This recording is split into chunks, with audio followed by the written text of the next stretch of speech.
लोग कहते हैं कि क्विट करना आसान होता है, लेकिन जब साक्षी मलिक प्रेस कॉन्फ्रेंस में आंखों में आंसू लेके ये स्टेटमेंट देती हैं कि यार हमने जिसके खिलाफ लड़ाई की 40 दिन तक हम सड़कों पे रहे, पूरे देश ने हमें सपोर्ट किया, अब उसका बिजनेस पार्टनर यानी कि उसका सपोर्ट, उसका आइड वो चुनाव जीत जाता है, तो फिर मैं रेसलिंग को क्विट कर देती हूँ। उन्होंने कहा कि जो मैंने जितने भी मेडल जीते वो देश के लिए जीते, ये सब आपकी दुआ से जीता, देश के तमन्नाओं के साथ। मैंने कहा ना कि दिल में तमन्ना लिए जब आप उतरते हैं तो सिर्फ दिल में तमन्ना नहीं होती, बल्कि आपके पास दुआएं होती हैं, आशीर्वाद होता है, जिसकी बदौलत मैंने सारे मेडल जीते। लेकिन अब संजय कुमार सिंह जीत गए हैं तो मैं कुश्ती को अलविदा कहती हूँ। मेरे और मेरे परिवार में से अब कोई कुश्ती नहीं लड़ेगा। ये सवाल किस लिए है? ये सवाल इसलिए क्योंकि क्या वाकई में इंसाफ पावर के आगे हार जाता है? इस वक्त शायद रेसलर्स यही पूछ रहे हैं। सोशल मीडिया पर 2-3 चीजें बड़ी ज्यादा ट्रेंड कर रही हैं। एक तो उनमें से ये है कि ये संजय कुमार हैं कौन? संजय कुमार वो हैं जिनको ब्रजभूषण शरण सिंह का करीबी माना जाता है। विनेश फोगाट ने इस जीत के बाद कहा कि वो और ब्रजभूषण इतने खास हैं जितने कि उनके बेटे भी नहीं होंगे, ब्रजभूषण शरण सिंह के बेटे। दरअसल हुआ क्या था, जब ये मामला कोर्ट पहुंचा तो कोर्ट ने कहा कि हम चुनाव दोबारा करवाएंगे।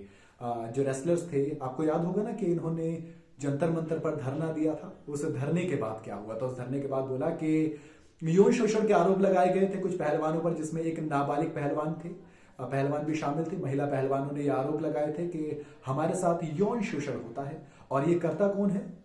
रेसलिंग फेडरेशन ऑफ इंडिया के अध्यक्ष ब्रजभूषण शरण सिंह। ये है वो व्यक्ति जो ये काम करते हैं। वैसे में सवाल उठा कि क्या किया जाए, तो चुनाव दोबारा होने की बात हुई और ये साफ साफ कह दिया गया कि ब्रजभूषण शरण सिंह या उनके परिवार का कोई भी उनका क्लोज रिलेटिव ये चुनाव नहीं लड़ेगा। इसी वजह से उनके बेटे और उनके दामाद दोनों चुनाव नहीं लड़ सके और अनीता शौर्य ये चुनाव लड़ी। रेसलिंग फेडरेशन ऑफ इंडिया के जो ये अगेंस्ट लोग थे, जो पहलवान थे, उनके against. Wrestling federation of India के नहीं, सॉरी, ये जो ब्रजभूषण शरण सिंह इनके खिलाफ जो पहलवान थे, यानी कि साक्षी मलिक, विनेश फोगाट, इनको समर्थन प्राप्त अनीता शौर्य को, और इनकी तरफ से आए ब्रजभूषण वाले खेमे से आए निकल के संजय कुमार सिंह, जो कि इनके बहुत करीब माने जाते हैं। 2009 में जब उत्तर प्रदेश कुश्ती संघ बना था तब अध्यक्ष बने थे ब्रजभूषण शरण सिंह और उपाध्यक्ष बने थे संजय कुमार सिंह, यानी कि तब से इनकी दोस्ती है, साथ में है दोनों। अब इन्होंने खुलकर कहा है कि यार बिल्कुल हम उनके समर्थन से आते हैं, हम उन्हें समर्थन देते हैं। एक और पोस्टर, बातचीत उनकी चल रही है, एक और पोस्टर चल रहा है, वो है कि दबदबा है, दबदबा रहेगा। ये दबदबा दिखाता है कि पावर क्या चीज होती है, क्योंकि इलेक्शन से पहले उन्होंने दावा कर दिया था कि हम जीत रहे हैं, मैं जीत जाऊंगा। आप सोचिए, अगर आप वोट डालने से पहले दावा कर देते, मीन्स तो है आप में, आप काफी कुछ प्लान करके बैठे हैं। 40 वोट मिले संजय कुमार को और सिर्फ 7 वोट मिले अनीता शौर्य को, यानी कि 40 और 7 का मुकाबला कहीं से कहीं नहीं टिकता है। इसके बाद पहलवानों ने ये कहा कि भाई अब क्या कर सकता, हमने जो कर सकते थे हमने किया।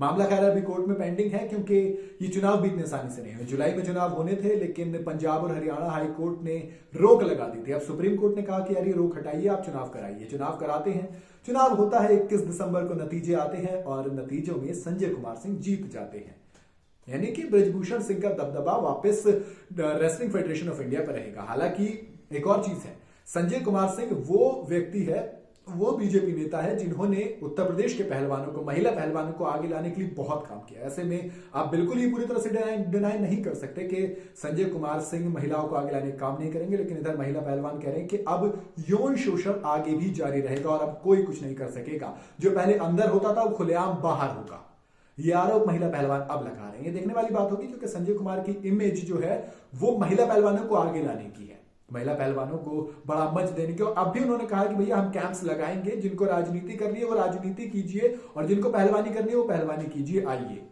तो ऐसे में लग रहा है कि मामला 2 खेमों में फिर बढ़ जाएगा। आपको क्या लगता है, क्या इंसाफ मिलेगा पहलवानों को या रह जाएगा, या फिर ये रेसलिंग फेडरेशन ऑफ इंडिया के ब्रजभूषण वाला जो खेमा है ये सही है और इधर वाली सिर्फ राजनीति हो रही है? आप अपनी राय मुझे कमेंट में जरूर बताइएगा। वीडियो अगर आपको पसंद आई हो तो इसे लाइक और शेयर जरूर करें। जाते हैं तो चैनल को सब्सक्राइब करते हो जाएं।